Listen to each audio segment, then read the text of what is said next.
Sige. Magpapanta tama. Prayer, Oh, reason. sige. Isa lang ka kanta, kanang short nga kanta. Kanang, Process. oh, Ano may labi ko? sige. Mayang hapon mga kaigsunan. Kung o malipay tagdako nga nining pa punon, iadi ka tanan diri Dito, nakabitis dito ka. siguro dapat para sila dito. Dito, para Facebook lang mo dire. Dire, anak. Are, dire, dihawin. So, kaganina dito mi sa Ragusan, ya kada tutong ako ra ako siya doon. Ya. Ayon na to ang among istorya kaganina. Kaya problema kaya ang baptismal tree, ang tubig taga dili pa. So, after dito hapon usa ka puno. Ito nga nangayo dito sa ilos ka dito sa kadra nga. Pero kita madayon ang bukang Andre. Ito nga kami ni Brad Andres, nagsapot ni nga dito sa Salbuta Falls. Pastor. Ano na nga, meron po yan gitiri kay kita na makabutista sa may tungod sa ato ang pinasahi o special gid ni nga buwan Kana, alam kana. sa Brad Andres tungod kay atong yagi atong sa Tigbaw, wala din nakatulong ng address. Puro lang. Sige. Puro lang. Kanini nga katunon, ato ang pagsugod, hindi nag-opening song na atong gihatag sa ato ang mga makalawit. Kaya dayon, opening prayer, atong pagpapilini. Dayon, pagkakumana na, o pinahinay din pag-ato dito sa pangan sa tubig. Alam sa Tumawid ko ng 58 o Presto, Sufyan o Uno o Puro.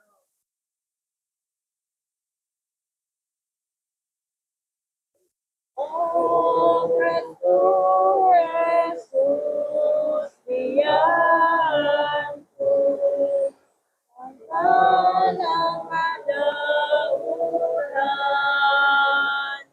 di mo paon kanunay ako, siyang manlalaman. Akong pinayaan, akong kaligtasan, ang tanan nga sa pagmakadaog.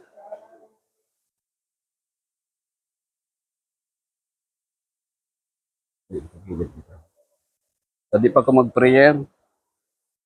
Maghimo ko sa ka humili, no? Short. Mayong hapon sa tanan. So, kumusta man mo? So, dalaygon ang Dios nga tigom siya sa tuwa dinhi, no? May bardaon day siya diha, no? Nya, murag ang uban naghuna-una nga di gyud makalusot. Pero may kay adventure nakalusot ta dire. Nya, naay gisulti nga ang tanang butang usahay naay kanang matawag nga sulagma, no? Nasulagmaan.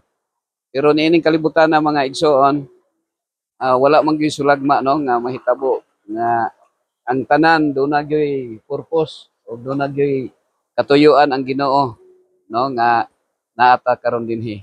Medyo nikusog ang nilubog ang tubig pero dili na siya makababag mga kaigsunan. Ang atong himuon karon, kami bisag kami lang duha dito or pwede mo o apas lang mo dito nya magbautismo ta dali ra ta, no? So ang kini si Brother Andres, ako nagatuo nga uban sa tabang sa Ginoo sa iyahang ingon nga tinawag, bisag unsa ka dugay nga panahon nga siya mi ingno nato nga may bakasyon pero aniya karon ni balik siya so sa kahigayonan nga magpa-rebaptize siya. Last namong kuyog-kuyog yun katong high school pa ta, no? Murag sa during high school pa nga time. Unya karon nga mi senior na po ko sa ministry. So siya na i-decide na sa magpabautismo. Okay, so salamat kayo Brother Andres. Naay mga panahon nga ang yawa maningkamot sa tuwa nga mulayo tas Ginoo. Unya kung baliktaron nimo ang yawa unsa gani?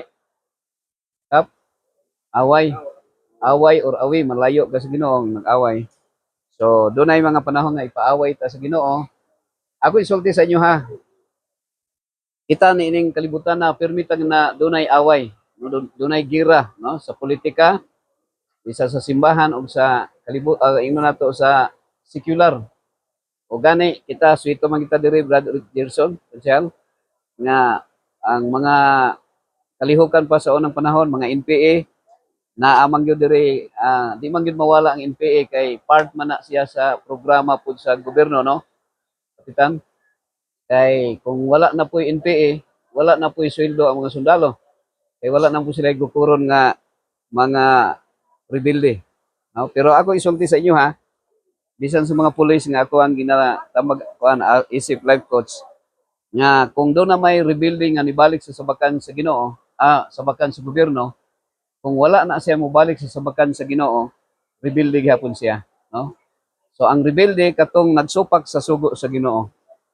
So kita masipakon kita tanan. Wala may tawo nga dili sa daan.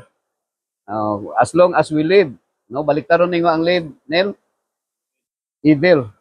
So evil. So kita karon, ikaw karon, Brother Andres nga buhi pa, ako nga buhi pa, dautan gyud ta tanan. Ang atong righteousness is just a filthy rags in the sight of God.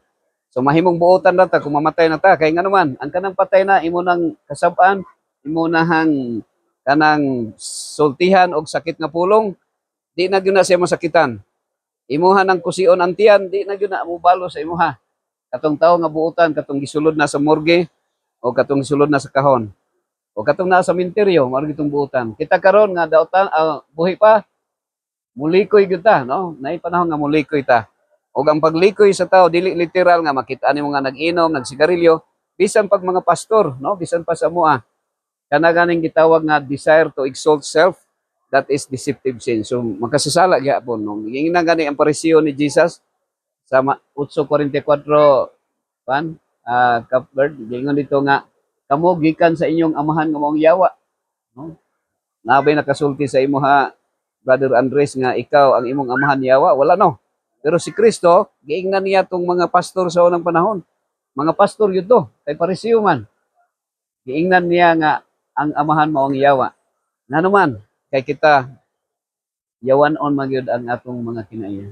Pero bisan pa niana sa atong pagka makasasala o pagka mulikoy usahay, pero sama ni King David, no? Di ba nag-ampo si David?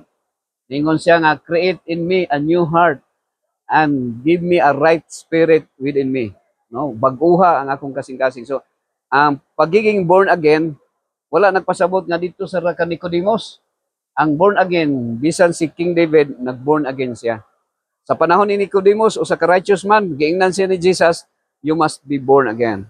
So being born again is a transformation into the likeness of Christ.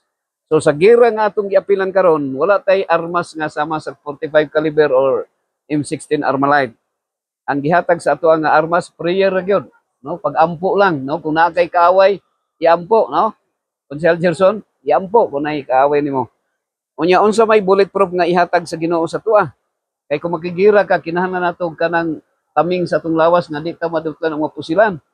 Oh, kay naway usahay mahal man gud ang bulletproof mo nang magpinusilay, walay kuan mo tago lang sa bato. Mo nang dali ra mamatay kung maigo. Pero ang bulletproof nga gihatag sa Ginoo sa tuwa na sa Mateo 4, Mateo 5:44, love your enemies. So kana ding bulletproof nato, love your enemies. Kung naa din na sa tuwa, kung mao day natong gisulob, unsa man, maskin pag usilon kag daghang istorya nga mga sakit kaayo, no? Pasipad-an kag mga pulong nga hait sama sa kutsilyo og ano, kutsilyo og kanang gabas o sundang or mahait nga mga pulong nga makasakit sa imong dughan, dili ka madutlan, no? Dili ka mahiubos dayon. Ang uban ingnan lang sa kuan nga, uy naa di ka diri ni apil kag fellowship kay na ay kaon ang uban di na musimba, no? Na ako'y naadtuan dito sa Burungan, mga pila na katuig nga wa nagsimba kay nahistoryahan ana. Pero kung naa din natong bulletproof, naa din sa ato katong love your enemies, no? Bisag ka ng kaaway nga nagpasipala sa imo ha, imo na siyang higugmaon. Imo nang iampo, no? Nga mo'y armas na to pag-ampo ra gyud sa Ginoo. So I hope nga diining kalibutan na kita padayon nga mag-aalagad nga ang nahabilin natong kinabuhi, no? 69 na si Brother Andres. Kanang 70 mao na siya ang finishing line sa kanang sa atong travel gani nga muing ka nga gikan sa pagkahimugso nimo nga mao gyud na ikaw gyud na imuha gyud ng paningkamot. Pero pagka 70 na siya mo nay finishing line na to nga bonus na sa Ginoo kung maabot kag 80. So ana na siya mga higala, mga igsoon, no? So niining tagna karon himuon nato ang tinasahi nga baptism nga ang giingon ni Pablo sa Galatians 2:20, gilansang ako sa krus kada adlaw katong atong pagkagarboso, pagkasiloso, inggitero, dali masuko, dali mangluod, ilansang kada adlaw. Unya ako nabuhi dili na ako ang nabuhi kundi si Kristo na ang nabuhi sa kong lawas. No? Nga maskin pag pasipad ang tag istorya, dili na ta masakitan kay patay na ang atong lawas nun, ang atong kalibutan on sa taon na makamundo nga pagkinabuhi labaw sa tanan ang atong gikinabuhi Kristohanon nga pagkinabuhi nga dili na dali masakitan o di na gyud masakitan kay patay naman, no? Kana bitong patay kung imong kusiyon di namo gyud masakitan, patay na atong tawhanon nga kanang pagkinabuhi. Okay, so moadto ta dito sa alang sa usa ka paglubong, no? Symbol ni siya, no? Ang usa ka bautismo usa ka simbolo sa paglubong sa atong lawas nun nga kahimtang. So, pwede mo ang bad, pwede ra mo sunod. Sige.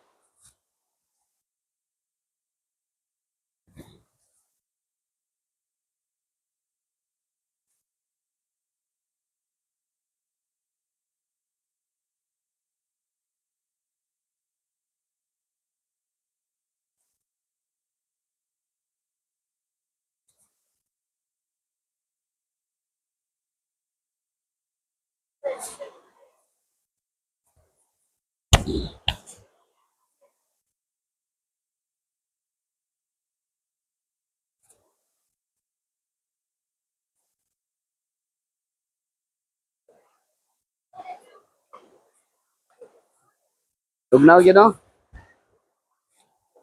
Ay, marami ng pan.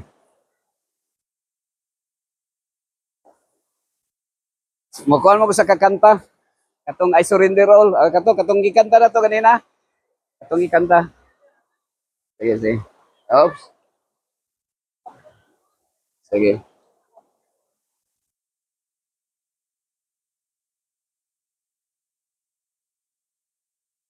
Sige, diretso na lang ta. Diretso na lang. Ipadayon ang kanta, ha? Padayon ang kanta. Samtago na kan. So, nining tagnaa, Brother Andres, sumalpong, usa ka talagsaon nga kahigayunan nga sa dugay ng panahon, no? Sa atong panagkuyog nga maabot ang social nga usay magbuntagay sa social gathering uban sa imong mga igsoon, mga batan-on sa arrivo, sa radyo room sa banhawan. Unya sa dugay ng panahon nagkuyog ta, no? Dito sa ila Dagasdas. Mag-social ta dito, magbuntagay o nakita nako imong kadasig. O sa dihang nakita nako pod nga sa pag-eskwela nako, pagkuha na kong theology, niya nakita nako nimo nga ikaw sa imong pagpanginabuhi imuhang gi padayag usab nga hapit 20 ka tuig pod nga ni suroy ka, no? Ni suroy ka sa kalibutan. Pero ninintag na ang Dios na higugma yung kanimo. O walay tao nga wala higugma sa Ginoo, tanan, no? Higugma sa Ginoo. Now, naay gingon dito nga walay makabulag sa tuwa sa gugma sa Ginoo. No, bisan ang kagutom, bisan ang espada, bisan ang pagka walay sanina, bisan ang ang kataasan o kailaluman, bisan ang mga anghel, bisan ang sundang o mga paglutos, dili makabulag sa gugma sa Ginoo, no? Ang makabulag lang ang ato argyong pagdesisyon nga mubulag sa Ginoo. Pero niini tagna, ikaw may desisyon sa pagbalik sa Ginoo. Usa ako nga ministro karon sa mayong balita uban sa pag-asudong sa mga kaigsunan nga gikan sa Arribo o sa Radyo Room ang uban. Ako, ikaw nagasaad nga mubalik sa pag-alagad sa Ginoo nga hangtod sa katapusang gutlo sa imong kinabuhi, sa imong ginhawa o sa katapusang tulo sa imong dugo, ikaw padayon nga moalagad sa Ginoo o ikaw mutuman sa iyang kabubuton o dili sa imong kaugalingong kagustuhan nga ang imong kinabuhi mahimong panalangin ngadto sa imong isig katawo o ang Dios mahimaya og mapasidunggan. Ako nga ministro sa mayong balita, magabautismo kanimo sa ngalan sa Amahan, sa Anak, o sa Espiritu Santo. Amen.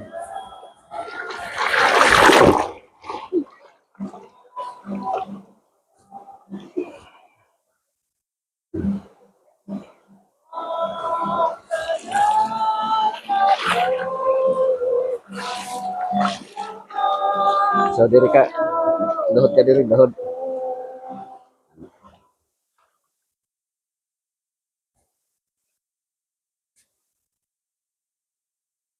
Brother Andres, nining taknaa karon sa kahaponon, ang Dios sa kalangitan nagakalipay ug nagamaya uban sa mga anghel sa imong desisyon sa pagdawat ni Kristo ingon nga personal nga manluluwas pinagis pagpabautismo. Busa nining taknaa sa kahaponon uban sa pagsudong sa mga kaigsunan gikan sa Arribo, sa Radyo Room o sa tanan nga mga kaigsunan nga magasudong usab kanimo niining taknaa sila nagakalipay ug ako nagamaya usab niining taknaa sa imong nga desisyon sa pagpili nimo nga ako mahimo sa pagbaptismo kanimo. Busa niining taknaa Ginoo, Ginoo, kami nagakalipay usab nining taknaa nga diin nakasudong sa pagbalik sa pag-alagad ni Brother Andres. Dili namo masayran kung unsa gyud iyang motibo apan walay lain nimong tinguha, walay lain nimong gusto nga ang tanang tawo maluwas sa tibuok kalibutan apan kung naa may dili Ginoo gumikan kay dili kini imuhang pagbuot, dili nimo imo tuyo nga adunay malaglag bisan isa apan ang tawo imong gitagaan og katungod sa pagpili. Busa nining tagna akong mga ministro sa mayong balita magabayaw sa akong mga kamot nga mosimbolo kini sa kamot ni Kristo nga mga bubo sa madagayaw nga grasya, material blessings nga kinahanglanon ni Brother Andres, nga diin siya Ginoo imong i-provide sa iya ha yang mga needs financial pagkaon kana adlaw og sa iyang mga unsa may iyang mga pagahimuon og hinaot o Dios nga uban sa mga kaigsunan nga siya mag-aalagad nga pinaagi niini ikaw mapasidunggan og mahimaya og siya mahimong panalangin ngadto sa among isig katawo. Usap ako sang giampo na imong siyang pasayloon ug kaming tanan sa among mga sala ingon nga magpasaylo kami sa mga nakasala namo. Amo kining gitugyan Ginoo kay gilauman namo ang usa ka adlaw nga ikaw mo padayag ug kami mo puyo na nang gingharian nga imong gitagana nga didto wala nay sakit, wala nay kagulanan ug wala nay panag-away ug wala nay kamatayon. Samtang nagkinabuhi pa kami Ginoo, labi na si Brother Andres nga ikaw magamit niya nga daghang pagkalag nga madala diha sa imong tilan nga uban namo maandam sa imong pagpadayag. Kini among gitugyan sa imong mga kamot ug gipangayo nga madawat sa ngalan ni Kristo nga among manluluwas, sa ngalan sa Amahan, sa Anak ug sa Espiritu Santo. Amen. God bless. So mo lamano ta, isa-isa, lamano ta diri, welcome.